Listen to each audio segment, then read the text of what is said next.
Hello and welcome back to Rev Endurance Sports and another edition of Bike Profiles.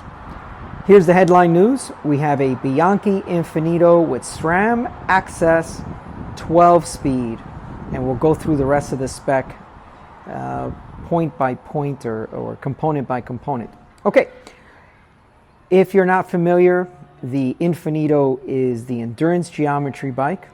This in particular is a 50 centimeter bike, and we looked at the gentleman's Specialized Roubaix, and both of these are from the same genre. They're endurance bikes, but there is a little bit of differences in the geometry, and this one has a lower head tube, but really close to the same top tube length. So we had to kind of talk about it a little bit and figure out what we were going to do. But let's go through the spec. Now, a couple of things before we start. Those are my pedals that I use when I build a bike and when I need to test ride it. And then the handlebars are not wrapped because when the gentleman comes in, we will work on his fit, put the shifters where we need them to be, and then we will wrap the bars. So for the time being, those two things are glaring, but I need you folks to understand that it's not ready for the customer to pick up yet. We're going to do some bike setup for him first. And let's talk about that real quickly as well. Generally, I do a bike setup when someone gets a new bike, and then I let them ride it for a week or two, and then we come back for a bike fit. Unless I've already done their bike fit on different bikes, and then I transfer the measurements over, and it should be, 95 to 99% good to ride. But my bike setups usually get really close anyway. So I'll ask the gentleman to bring his most comfortable bike, and we'll try to match up those measurements to this bike, and then if we need to, we can do a bike fit in the future. Okay, so with all of those admin notes out of the way, and I apologize, but they're necessary, let's begin with the spec. Now, one of the things that I have seen from a lot of YouTube viewers, YouTube channels, is the grip on the rival AXS, the hand position, the hand hold, and I completely agree. This is a very good hand hold, hand position. Now, in the past, SRAM had these big, huge hydraulic reservoir position or something, just really sticking straight up, and I never did like the look of that shifter body, but much improved with the rival AXS. So we've got rival AXS shifters, and if you're not familiar with how rival works, you would, or SRAM ETAP and SRAM AXS, you push this lever to go to a harder gear, you push this lever to go to an easier gear. You push both levers in at the same time to get your front derailleur to shift either big chainring or little chainring. It's the same process, you just push both levers in. Personally, not a fan of that, but some folks just really like that. They like just one paddle to shift down the cassette and one paddle to shift up the cassette. So, some people like vanilla, some like chocolate ice cream, right? Okay, so as I mentioned, the bars are not wrapped, but this is kind of nice. You get a Bianchi branded handlebar, and once we wrap that, I'll try, you can see it tapers here a little bit, so I'll probably terminate the tape here so that we can get the Bianchi logo to show. So that'll be nice. And then we'll wrap the other side as well. Now, we're going to work our way down. Apologies for the noise. There's the head badge on the Bianchi. So we've got these fulcrum wheels. Now, what's interesting is they've got a nice deep section here. And I always found it odd that on a high-end bike, because this is, $5,500, $5,600 bike, that it's mandatory for them to put these reflectors and stuff on and let the consumer remove them, or if they instruct me to remove them. But it's just funny. Like, I remember doing a bike profile on a felt with some high-end Reynolds wheels on it, and I'm thinking, who is the poor person who has been instructed to attach these reflectors on here when, you know, as soon as it comes out of the box, they're going to come off. But they have to, I guess there's some law, so they comply, I comply until the customer tells me to remove them.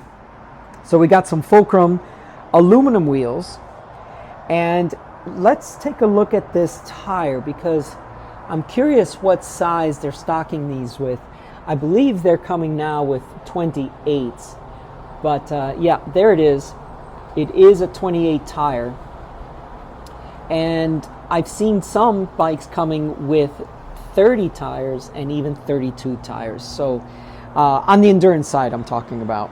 Okay, so we have the fulcrum wheel, we have the SRAM AXS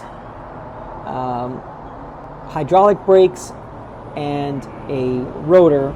Now these are center lock rotors, even though they look like 6-bolt right there, but they are center lock rotors. Let's keep moving back. As I mentioned, these Shimano pedals are mine, so I can set the bike up to test ride it. And then here is the Rival AXS front derailleur, and we have this crankset. Now, if you're not familiar, SRAM, when they went to this electronic shifting, they did change the commonly used crankset and cassette options. So in the past, this 4633 crankset would not exist. You'd probably have like a 5034 as a compact setup.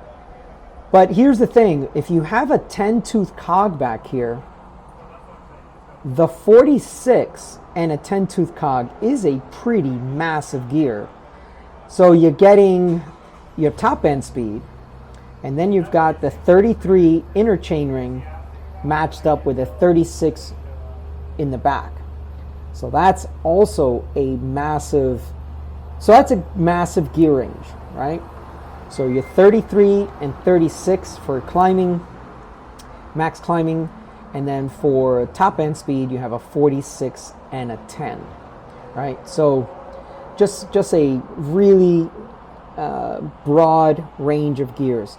Now you could kind of narrow this down. Let's just say you don't do a lot of climbing. Well, you won't need a 1036 or 34 or whatever. You can always get much smaller cassette, but not too small. They don't really make a very close ratio cassette that I'm aware of, but I'm sure someone can let me know that. Now these are, if you've been watching the new Campagnolo release, the batteries are dedicated front derailleur and rear derailleur. I don't understand why Campagnolo did that on their new 12-speed electronic. But if you're riding SRAM, both batteries are the same, so you could easily swap out a battery for whichever derailleur is not working and get yourself home. Now some folks do carry spare batteries. I've always thought that was, you know, something that if you're doing endurance events, it only makes sense. Carry a spare battery. Also, carry a spare coin cell 2032 battery for your shifters, because, well, that's happened to one of my mates. We were on a 400K, and 60 miles into it, one of his shifters wasn't working. So we pulled up on the side of the road, swapping out his shifter battery. So that can happen. So carry a 2032, and if you want, carry a designated, or not designated, but a battery for your for your derailleurs. Okay, so there's that dork disc. We'll have to figure out what we're going to do. I'm sure the customer is going to want me to remove that, but I want him to tell me. And another reflector back here. And then, of course, the hydraulic disc brakes in the back. Now, we have a Bianchi branded seat post that, I've mentioned this before, comes completely disassembled. So this clamp is not attached to this when you get it. And so you just have to attach the clamp or the base here. And then of course the saddle rail clamp. And they give you the torque values, which is really nice. So right there it's 7 Newton meters. If that hasn't come into focus, I apologize for that. Let's see. Yep, there it goes. So 7 millimeters there. I'm sorry, Newton meters. And then if you are applying torque on your saddle clamp, you got this little arrow here, and that'll tell you that you're looking at 9 Newton meters for that. Now, these short nose saddles have become really popular as OE, and personally I'm not a fan of them, but let's just see how the customer gets on with this saddle. It's got a huge cutout, so that might help, but shorter nose saddles I'm not a fan, but some folks just absolutely love them. So it's a physique saddle. It's called the, maybe someone can tell me, ARGO, Agro? Is that a O? Is that a D? I'm not familiar with this saddle, but you folks can help me and help the viewers as well.